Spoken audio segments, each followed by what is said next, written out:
A lot of us would like to use our bikes more for things like shopping, going to work, exploring our cities. But that would mean using streets with lots of traffic, and a lot of us are afraid of that. We can't see ourselves driving our bikes in traffic. That's exactly what this video is about, how to drive your bike in traffic without being scared of it. I hope you've already read something about vehicular cycling or seen the video Effective Cycling distributed by the League of American Bicyclists. At the end of this video will be information about finding those resources.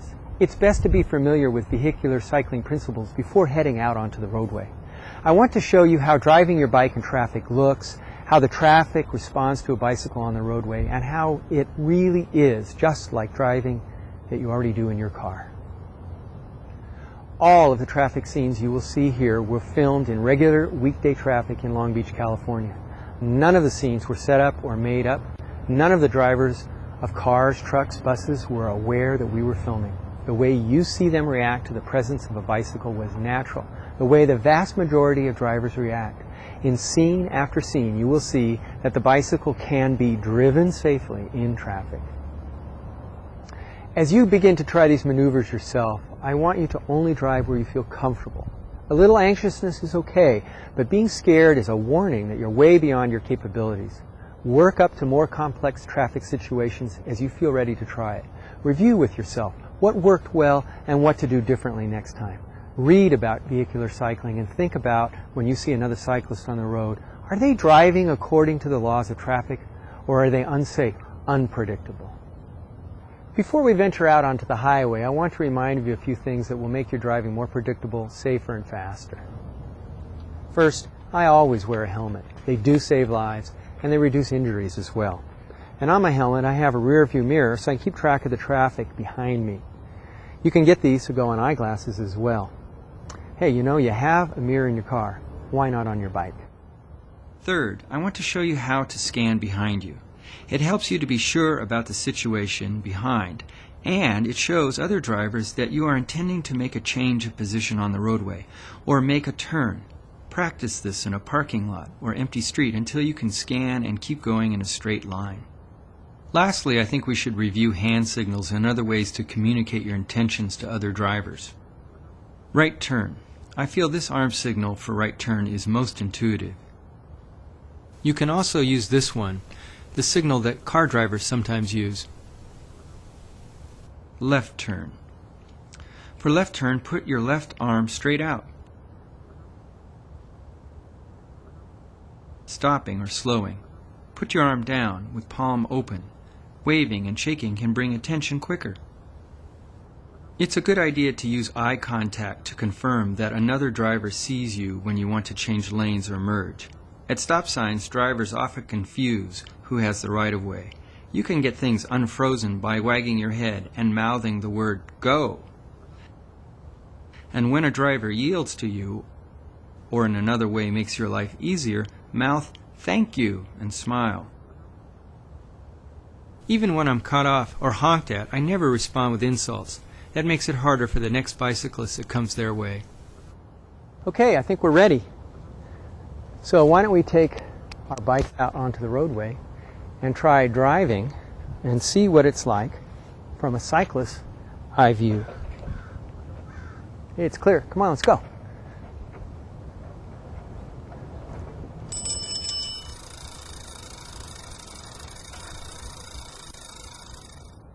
Cyclists new to traffic often try staying away from cars so much that they actually put themselves in danger.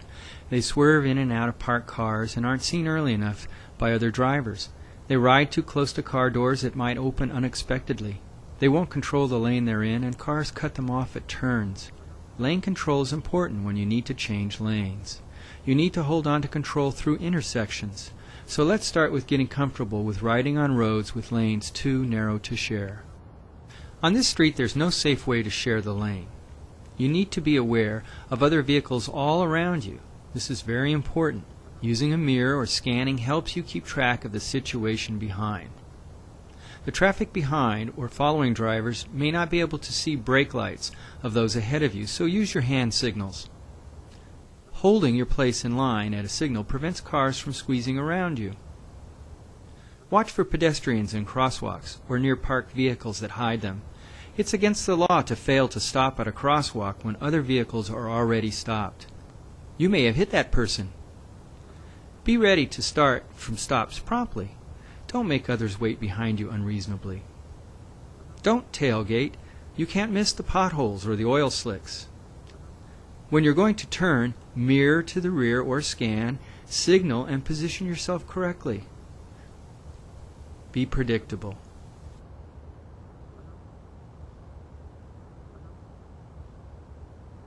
Make eye contact with drivers approaching you. Make sure they see you.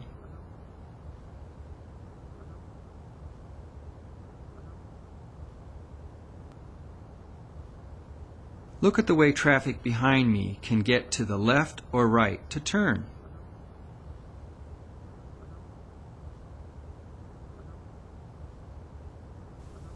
Notice how calm and orderly traffic flows behind me.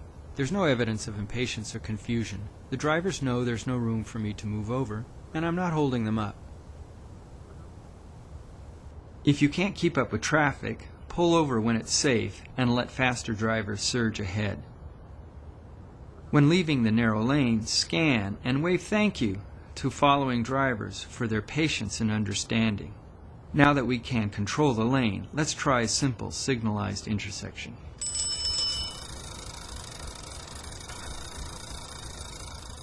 At this simple signalized intersection, we want to use the narrowing of the lane from the parked cars to control the lane before signaling and moving to the right. This helps prevent following traffic from overtaking and turning right in front of you. When the cross traffic from the left of us is clear or has stopped, we can make the turn. Drive on a line that takes you beyond the door zone of the parked cars. Now, let's go straight through. This time, we want to control the lane leading to the intersection and hold it. This tells following traffic that we are likely to continue straight through and allows right-turning traffic to do so without waiting. On this left turn situation, after scanning, I will move close to the center line. This allows for straight-through traffic and right-turners to continue without waiting on me. It also makes it clear my intention is to turn left. When the light is green in our direction, we want to scan both ways to confirm cross traffic is cleared out or stopped. The lane here is too narrow to share, so I'll control the lane until I'm across the intersection and there's room to ride right.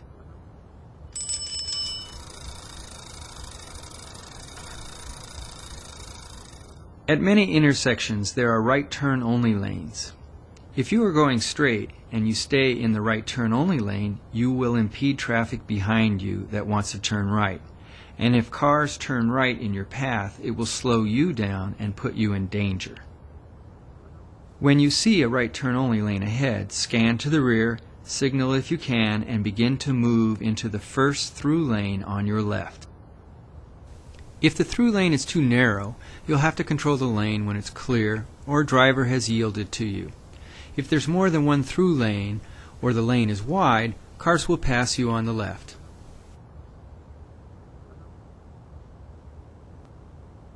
When you pass the intersection, scan to the right and signal your intention to return to the right side of the roadway. The right-turning traffic will not have to wait for you to pass, and there won't be any chance of pinning you to the curb. Here I'm merging into the lane wide enough to share. Notice how the traffic does so. Everyone is getting to where they want to go. In this rear view, notice how slow it seems the traffic is passing me. The speed at which the car actually closes in on me is low, only about 10 to 20 miles per hour. Their speed minus mine, 35 minus 15 equals 20 miles per hour. Other drivers can easily avoid a cyclist when they are traveling towards him or her at only 20 miles per hour.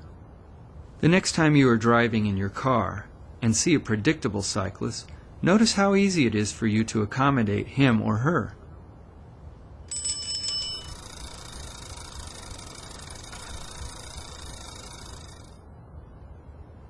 Avoiding freeway on and off ramps is very similar to the right turn only lane maneuvers. The major difference is the turning traffic will not be stopping for cross traffic. They will roll past you as they enter or leave the freeway. If you are predictable and using the lane for continuing ahead, the traffic will move around you safely. Let's give it a try. First, I can see the freeway up ahead. The roadwork at the intersection allows me to move from the right and control the lane. That gives me control to find the rightmost through lane. I start to look for clues about the on and off ramps. There's the sign that says there are 2 on-ramps, so I will need to control the center of the left on-ramp to avoid being trapped at the entrance. This may seem like a vulnerable position, but it allows ramp traffic to use the right lanes while through traffic uses the left.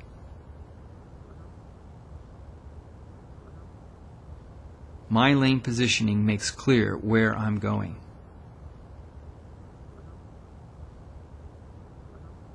As I pass the ramps, I scan right and return to the right edge of the roadway. Let's see what's happening to the rear during this maneuver. Look at these morning commuters. Do you see jerky movements from the drivers that indicate surprise or panic? This is the view of orderly traffic, picking lanes, serving where they want to go. Now it's your turn. Identify the things you need to know and decide how and when to make your moves. Yes, you saw the on-ramp sign. Good, you noticed the caution sign about the narrowing left lane.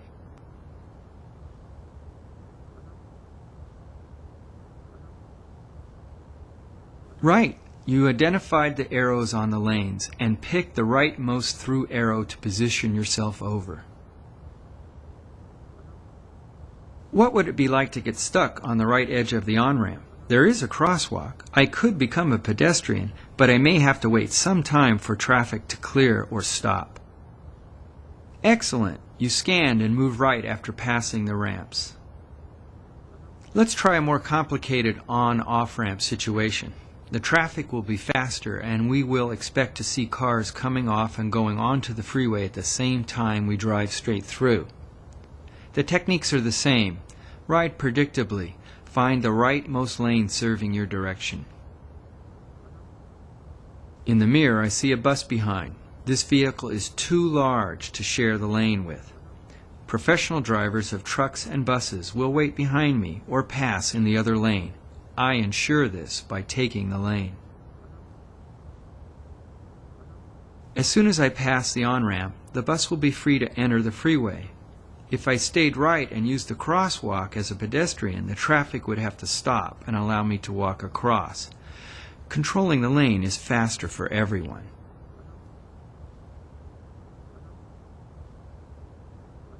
Watch the same scene from the rear. The bus is a safe distance away. If someone did honk, just stay calm and hold on to the lane until it's safe to let them pass. A friendly wave and a brief eye contact can humanize the situation.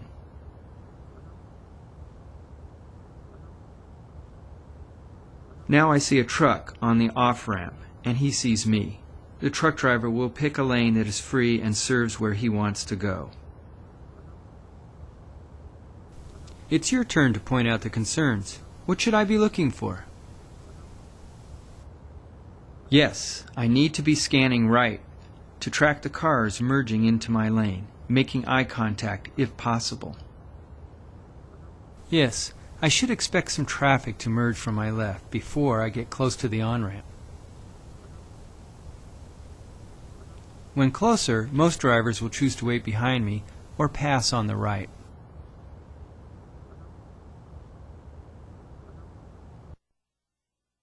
Picked out the last off-ramp on the top of the hill.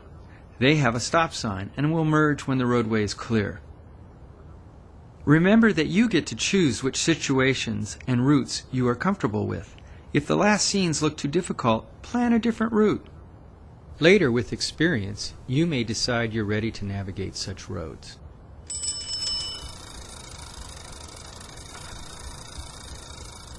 Left turn only lanes allow the cyclist to make left turns even on streets with heavy traffic. To use them, we need to be able to merge to the left when the road is clear or traffic has yielded to us. Scanning and signaling is important before moving to the left. Enter the rightmost left turn only lane. In this case, the lane goes both left and right. Staying in the center of the lane gives us lane control. If we were turning right, we would be in the rightmost right turn only lane. Look for the loop detectors in the lane and position your bike 2 to 3 inches from the loop parallel to your travel direction. When the signal turns green, ride in a wide arc that brings you to the right side of the new lane of travel.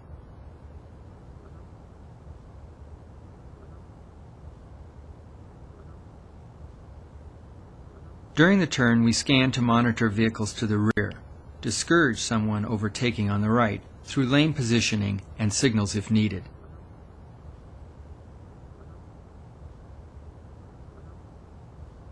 Making a U-turn means that we need to be in the left portion of the left turn only lane, as is in this case, in the leftmost left turn only lane.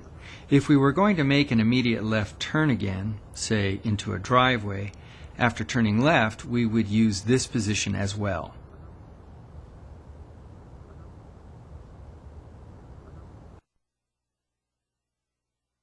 Drivers that I will be making a U-turn.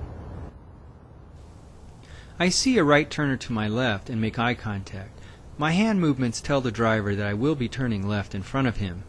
U-turners with a green light have right-of-way over right turners on a red light. Sometimes they don't look to their right to double check. The right turner has already turned when I get the green light, so everything is clear. Now I make the U-turn and complete it on the right side of the roadway. Sometimes it's very difficult to merge into the left lane for a turn. Traffic is just too heavy. Here's an alternative that any cyclist can use. It's called the box left turn. I will stay on the right side of the roadway, prepared to continue straight ahead through the intersection. When I have the green light, I will cross the intersection and pull into the rightmost lane going ahead in the new direction on my right.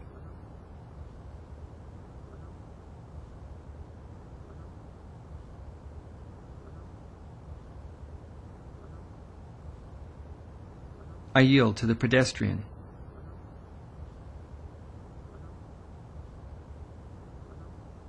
I pull in beside the cars with the right turn only lane on my right.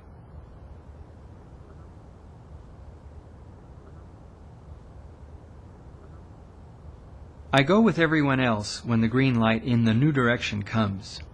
If I can't get turned around in traffic, I can always cross the street by becoming a pedestrian. I cross. I dismount and walk into the crosswalk. Push the button for the pedestrian signal and wait. With the pedestrian signal, I walk across. When I'm in the crosswalk, I walk, preserving my rights as a pedestrian. On the other side, I can mount and ride in the new direction. U-turns can be made by adding another box left turn to the first.